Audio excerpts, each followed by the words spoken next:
Everyone, and welcome back. And in this video we are going to talk about another problem, and we are going to solve it. Okay, so this problem is all about event emitter order processing. This is a hackerRank problem, and this is for getting the basic Node.js certification. Okay, so we'll solve it and we will get a certification. Okay, so what we are doing here is we have been given a task to write an order processing script that takes the order data as input, performs a few checks, validations and all, blah blah blah. Okay, so here this is what we need to do. We need to create a processor.js that implements following set of functionality. That file should export this and inherit the event emitter class. So maybe some kind of event emitter class we need to create, and then we need to just use this node.js events to emit the event and handle the event somewhere. Okay, let's see this. This is our payload, order number, line items and all. Okay, and these all different events we are going to process. Processing started, failed, processing success. Okay, so what I see here is a JSON file which we have is the ID and stock. So from the readme file, what I understood here is we need to write a processor.js file which is going to have a processor class which is going to extend the event emitter class. Okay, and this is the payload we are going to get. Here in this payload, these line items can be a single array or multiple array. Based on the item ID, we will check in the stock list if this item is available, then process it, otherwise throw these different kind of events. Okay, so like you will receive this payload in the place order method. This we are writing accepts the order payload. Based on the line items, we will look into the stock list and we will check, can we process this order based on the quantity? Do we have the quantity available for this item ID or not? So we will just emit all these events. This is what we need to do. The class should emit the following events. When this method starts executing place order, you will emit processing started, then processing failed if these criteria is not able to match, because we have, you can say we have the inventory and we are getting the order from somewhere. If the order ID and the capacity doesn't match with whatever is available, then we are going to throw insufficient stock. Line items are empty. Sometimes you are sending the line items empty, then we have to throw this. So you have to read this carefully. Should be fired for any reason, right? Processing failed. If and this field event should also emit the data, all these data, item ID and the reason can be insufficient stock and line items are empty. Okay, the example is like this. So we have this JSON object which has ID and stock. Okay, and based on this payload we will decide, do we have the stock available or not. Okay, so this is our processor.json. What we are going to do is this processor.json is extending the event emitter class. Let me just zoom it a little bit.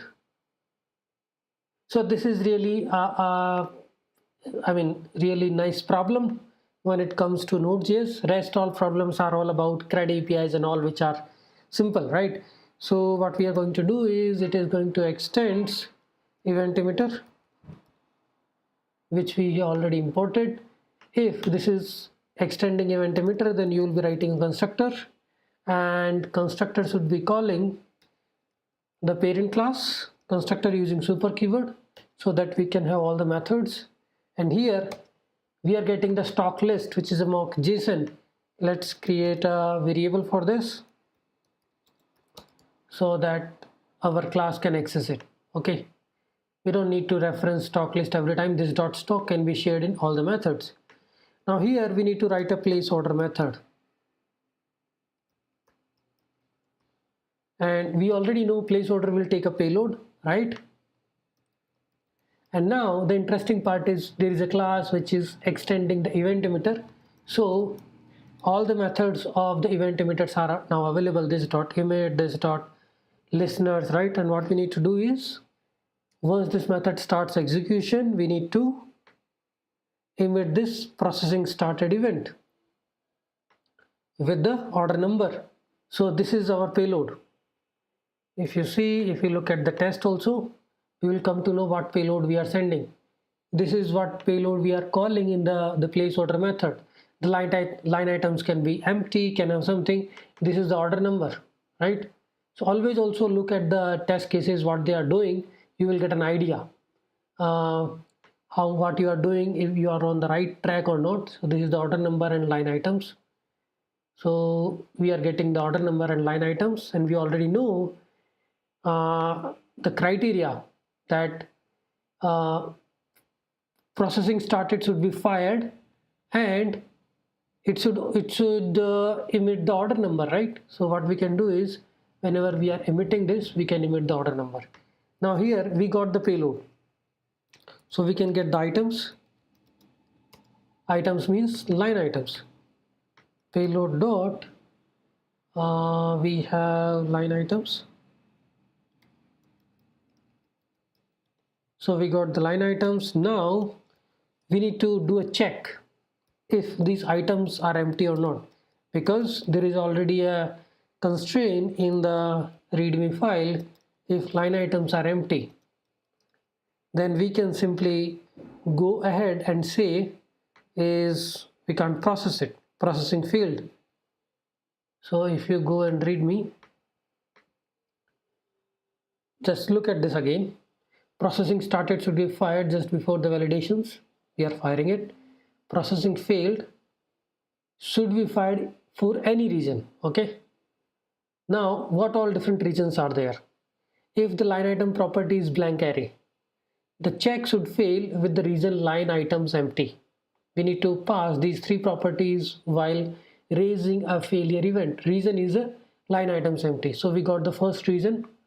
Okay, item.length, we are going into the else case, and we are saying this dot emit.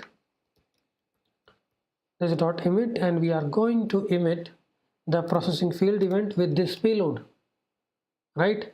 So we have this processing success, processing started. Similarly, there is an event processing failed, and what all data we have? Order number, which is payload dot order number, and reason is we already got this from the readme file. Line items empty. Okay, so we are on the right track till now. What if we got the items? Now here we need to do all the checks. We need to look into our current stock which is available, and check all the capacity is matching or not for each and every row item. That's important. So I mean, everybody can understand, okay, this needs to be done, but the logic will become little complex here. We got the items, so we will iterate on to each and every item. So we can say const item of items, const item of all items, and here we will extract out the item ID and quantity, because this is what we are getting in the payload.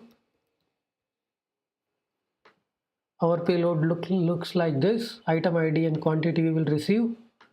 So we got the item ID and quantity.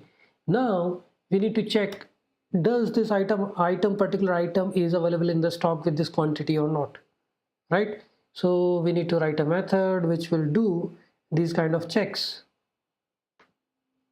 So we will just say validate item in stock, and here we will pass item ID and quantity, because we are checking if this particular item is available or not. Now what we will do is, we already have the stock dot find, and which particular item we need to find, where this ID is matching. So here we need to check two things. Item.id. First of all, we need to find this item ID in the stock, and then we need to check if this stock is greater than or equal to the quantity. If we have the stock available, that means the stock is available. We are good. But if we are not good, then we need to do something, right? If we are good, we will return null. If we are not good, then we will return both of these things. What we can just return is item ID and quantity. So from this method we can see if this method is returning null, that means everything is fine. So here we can just write a reverse condition, const, we can say is invalid, or let's say is item available. Okay, so in that case, is item not available? Let's create a reverse condition, is item not available. If this is null, that means item is available. This dot validate item in stock, and we are passing item ID and quantity. Good, and here we can see if this is null, that means we are good. And here we can, if is item not available, I mean if it is true, that means we need to raise a failure event. So this is what we will do is processing failed, and the only additional thing we are adding is item ID.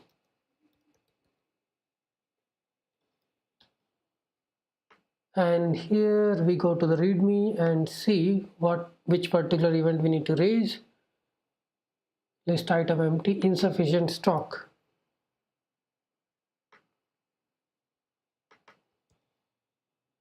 Okay, so for any iteration, I mean you are getting 10 items, 10 line items. For each and every item you are checking the validations. If this fails for even for one, then you will just emit this particular event, and you will emit it n number of times whenever it is failing.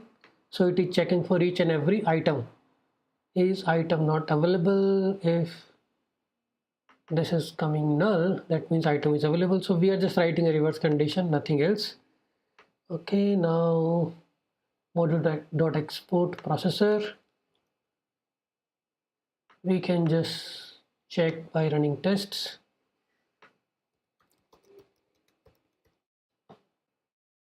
Okay, all the test cases are passing now, only single tests, but this was interesting, right?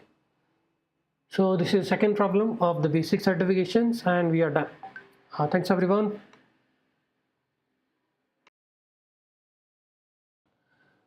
Hi everyone, and welcome back. So recently I was publishing some videos about the full stack interview questions on the hackerRank. Like you get full stack questions on the Node.js, React, Angular, Vue.js, and you have to submit that by solving all the test cases, right? So similarly, let's do some certification test live on the hackerRank. Okay, that this one is particularly for the Node.js basics. I mean, what should be your approach and how should you solve these tests? Okay, I mean, certification test is not something like you are getting certificate and all, you can ignore that. But yes, this is helpful to validate your skill in a particular technology. You can try SQL, you can try Java, you can try Python. All these certification tests are available here. Like I recently tried Vue, REST API, React, JavaScript and all, and then I'm starting this Node.js basics. Okay, so we just go through this. I will submit my information and then take test. Okay, so it will, so here I am, and it is 60 minutes, 2 questions, Node.js basics. Let's do this, and let's see what kind of setup we need to do. All these things we can understand. Sometimes we need to clone the code locally for making this whole process faster, because you have to write the code in the web IDE.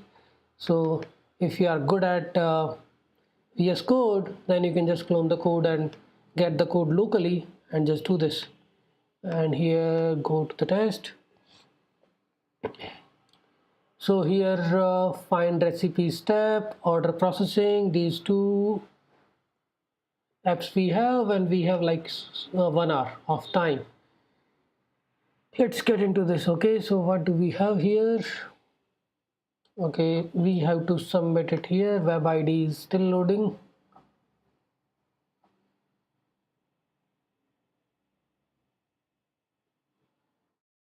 We can use local ID via Git also.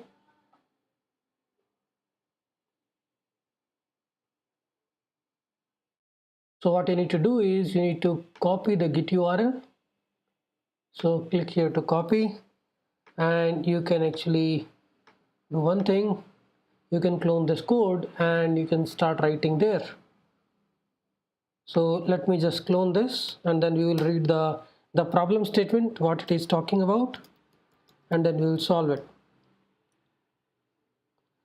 Okay, let's open that. So it is talking about, the problem statement is find recipe steps. Okay, so when we are taking this locally, this is going to help us. So here we have cloned the repository. Clone that through the GitHub link, and now we'll go through the README and we'll try to understand this. So this is our README file. We will see the preview. Okay, so let's go. This is a find recipe app.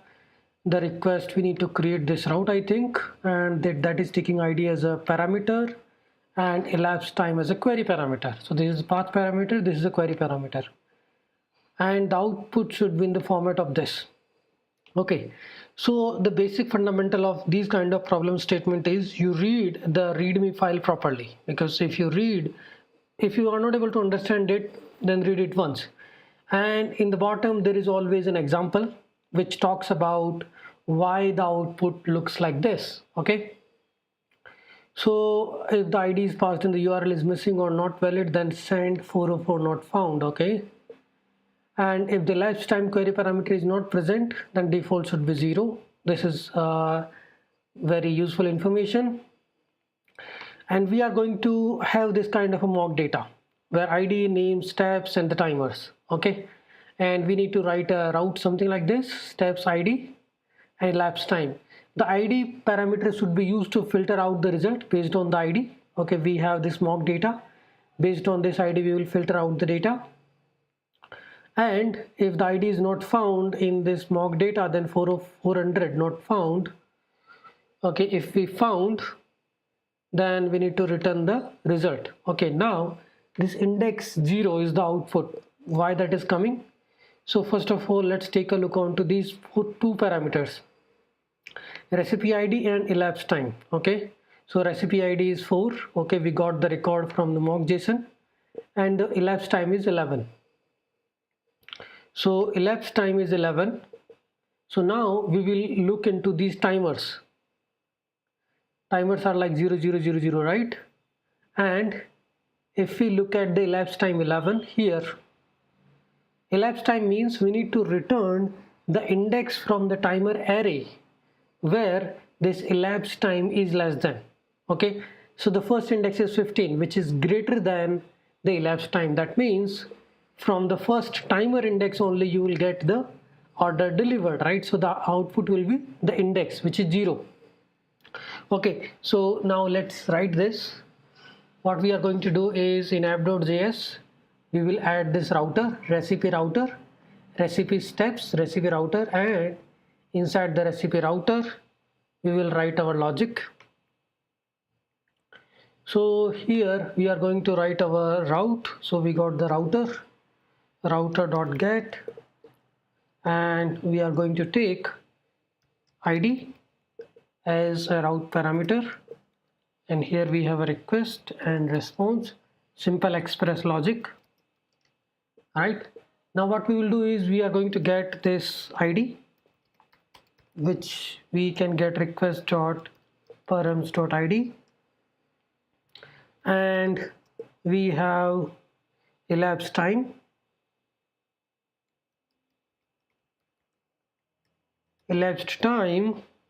that we are getting from the query parameters. So how to get the query? Request dot query dot elapsed time.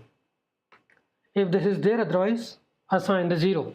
Okay, now basic condition is that is already in the test case. If this is not a number, the ID is not a number, you are passing something garbage in the ID, then we will just say response dot status. We will say 400 bad request and dot send not found, because there is already a test case written for this to validate this. Okay, now we have this mock JSON somewhere. Yes, based on this ID we will get the record. Let's say if we are passing ID 1, then I get all these timers, and if the elapsed time is 0, means the output should be 0. Here let's see another one. Yeah, here elapsed time, let's say you are passing 50, so 50 is greater than 15, so the output should be the index 1. I mean whatever the closest index you are getting. Okay, so this is the recipe, and here we are going to get the selected recipe. So this const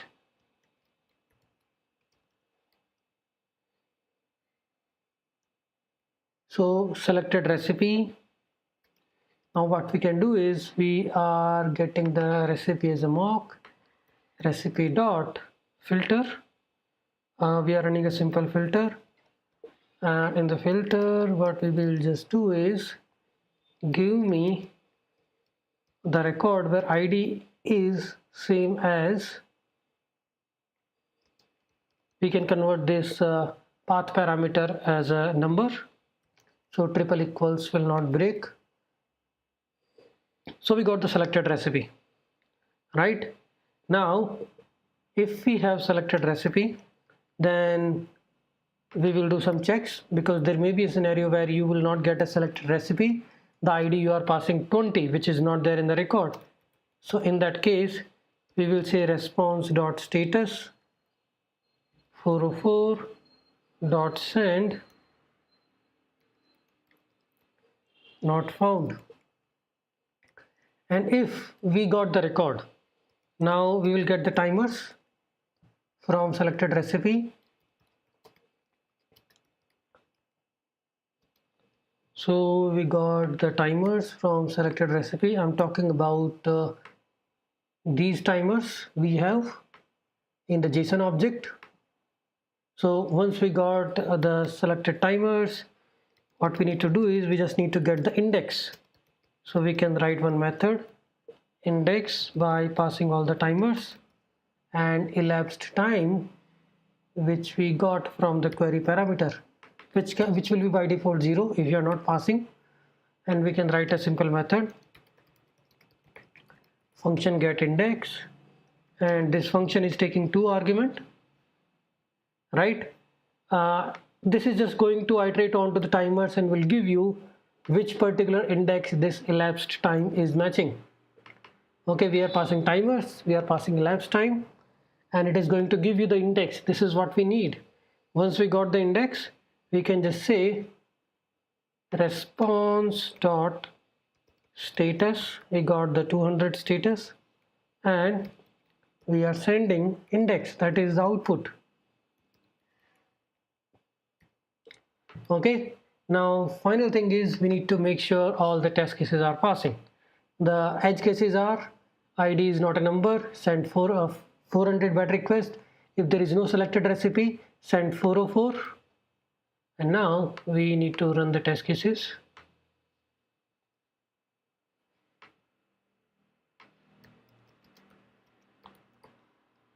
Because the end goal is to execute all the test cases, and here we can see the tests, and tests gives you a lot of information. You can see here the recipe ID is alpha string, so it should be not found bad request. Here it is recipe ID is 5, elapsed time is 0, so it should give us the response equal to index 0. Here elapsed time is 4. So all these are like happy path scenarios. If our APIs are responding properly, then we should get the response. and we got some 500. So let's see that why that is coming up.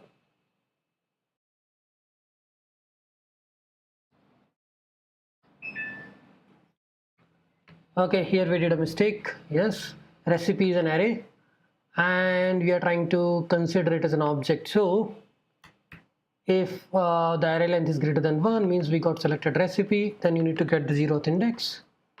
Now it should work, and then only we can destructure the timers, because currently it's complaining that timers is null. Okay, run the test cases again, and this time hopefully they all will pass and we will be done with this basic exercise. Then we can jump to another exercise for the Node.js basic certifications. Okay, things are good. Okay, thanks everyone.